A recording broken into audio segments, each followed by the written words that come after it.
This is case study 2, and this is Tracy, Lori, Candace, and Takesha. The Leandro case synopsis. The Leandro case spanned for a period of more than 10 years. The initial case was brought in May of 1994.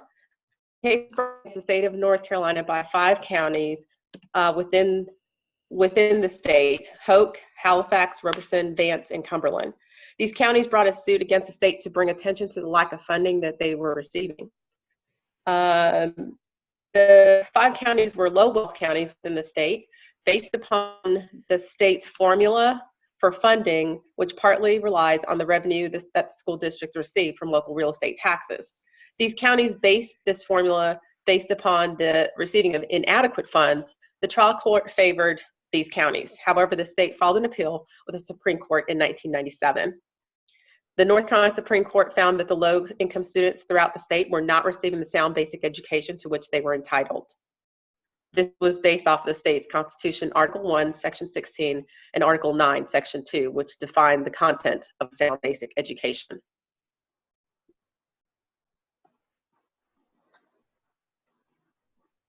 The Leandro case results in the Supreme Court held that all children residing in North Carolina have a constitutional right to the opportunity to receive a sound and basic education.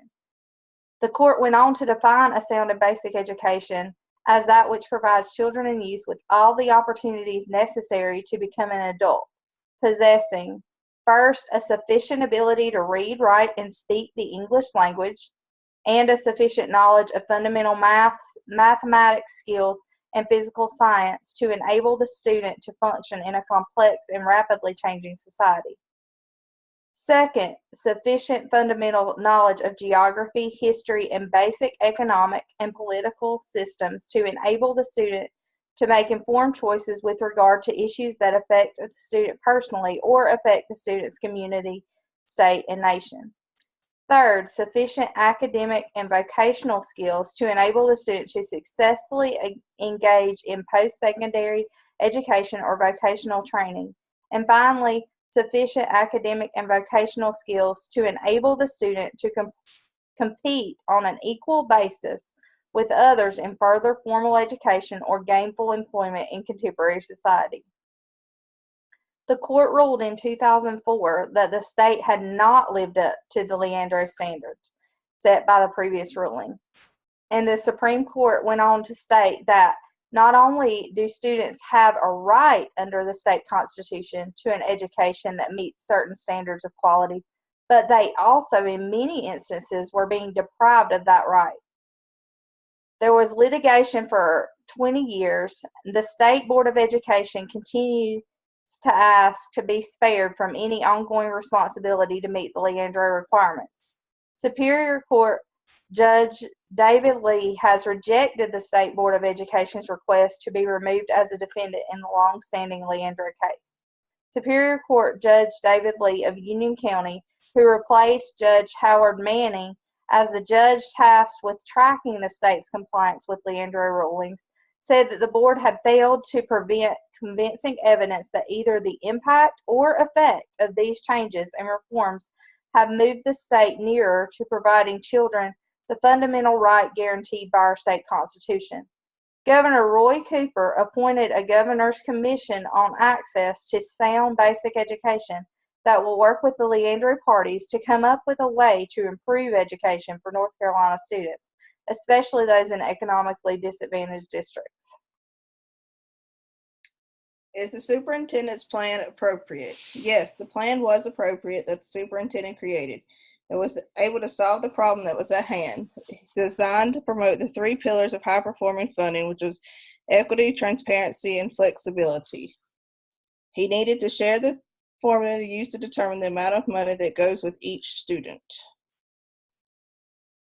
The formula tells you what you get. With the optimal funding system was clear and easy to understand. The rules of where, how, and why the dollars flow.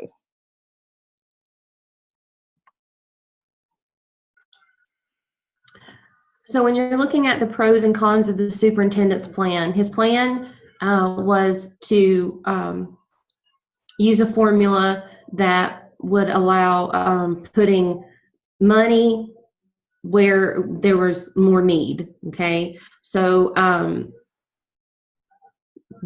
when we looked at it, we noticed that it was a form of priority-based budgeting, because the budget is going to be in line with the priorities of the school, which is to help those that were more in need.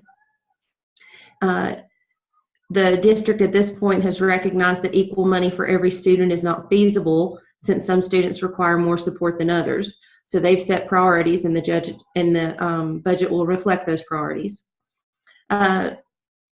It is also providing site-based budgeting, so that those that provide the services will determine how the money is allocated. So by doing this, the district has recognized that all the needs of all schools are not the same. And so each school can now determine where they have the highest needs and then delegate the money to those areas. Ultimately, this allows more resources to be provided where there are greater needs. The cons, those were the pros of the superintendent's plan. The cons of the superintendent's plan are that some stakeholders may not agree that more money is being spent on some children than others, especially parents of students who may not require extra support to be successful. Those parents may want extra money to go towards enrichment for their students, as opposed to taking money away from their students and putting it towards those that are more in need. A question that we had was, with priority-based budgeting, that should always involve stakeholders. And it was unclear whether the decision was truly a stakeholder decision or simply a district decision. Schools are already provided extra money for EC, ESL, and AIG students. So we questioned whether those extra funds are included in this new system, or will they receive even more funds?